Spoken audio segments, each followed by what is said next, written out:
It always starts off with, wouldn't it be cool if? Skylander Swap Force, the all-new video game where toys come to life. Yeah, you know, it's a little bit hard to pinpoint what makes a Skylander a Skylander. You know, there's a certain aesthetic and irreverence to the character, something surprising and unexpected about them, and everybody has their favorites. There are a few things we keep in mind when we're developing Skylanders. We want to make sure that we have a combination of approachability and fun. You end up with characters who are injected with a lot of personality, but there's a simplicity to their design as well. When we started off with trying to figure out how Swap Force characters were going to work, the mixing and matching was going to work, you have to start from an engineering process. So our engineers, with their fantastic art skills, developed this guy right here. This was a functional Skylander that used audio jacks to send the data that we wanted to send to the game. And we knew that we could solve it technically. We also knew that this didn't feel magical.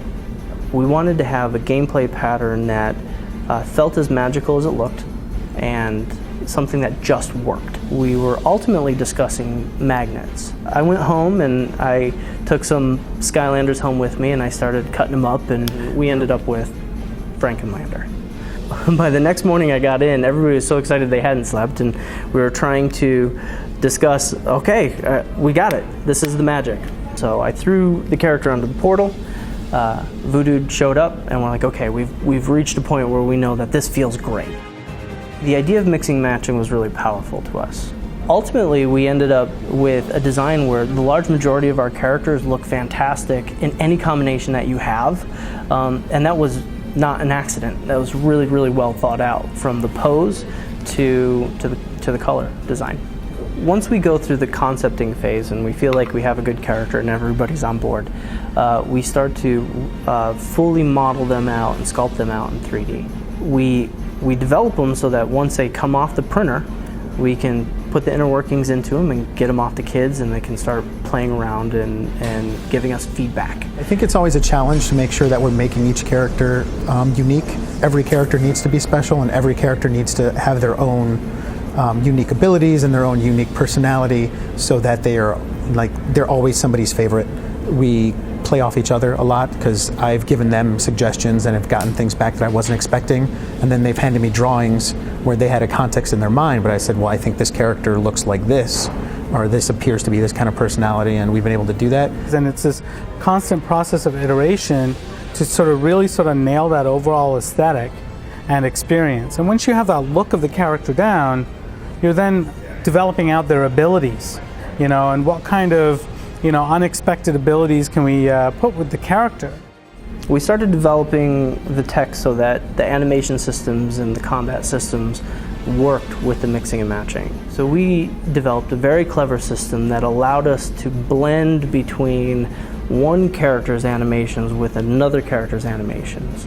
You might have a boxer that's moving with his fists up, and then you have a skater that has the arms down with a nice smooth skating motion.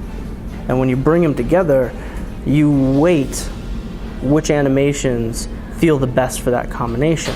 The sound of Skylanders is a combination of the sound of the characters you play with in combination with the music. Even when we're thinking about concept art, we'll still go out and record sounds based on pieces of art to capture their personality and to help have another medium to communicate what an environment or what a character might sound like. Our hope is that every new character you play with, you're going to be able to have a new friend to go on that journey with. And that, through the eyes of that new character and his sounds, you're actually painting a brand new soundscape. It's that place when you break the reality a little bit. In the magic moment when you get your two elements aligning, you'll hear sounds from each of those elements kind of coming together to create its own moment. Even the click sound, that when the toys go together, we've recorded that click sound and put it inside of our magic moment just to remind kids that this is physical. What you just did is now in the game. The voice is really the last step in bringing that character to life and making that character real to the people who are going to play them. So we do auditions for the actors, and we hear all these different takes, and most of the time there's always one that stands out, yes, that is the person, that is the one who best embodies the voice of this character. The payoff of taking a Skylander from concept to reality is seeing a kid losing his mind over this makes every ounce of work, every extra hour we put into this, totally worth it. I played the original Skylanders game without the toys. Like, I played an early build, and I was like, oh, this is cool. And I took the toy, and I put it on the portal, and it came to life, and I was like, this is amazing. I could not believe, like, just the instant connection it created. And now for us to be able to do that with the characters that we designed and the ones that we created, and to share that with, like, my son or, like, other children and see their expression, it's really like nothing else I've ever experienced. It's amazing. And when you bring those things together, and you go through that iteration and creative process, you're like, now that's a Skylander.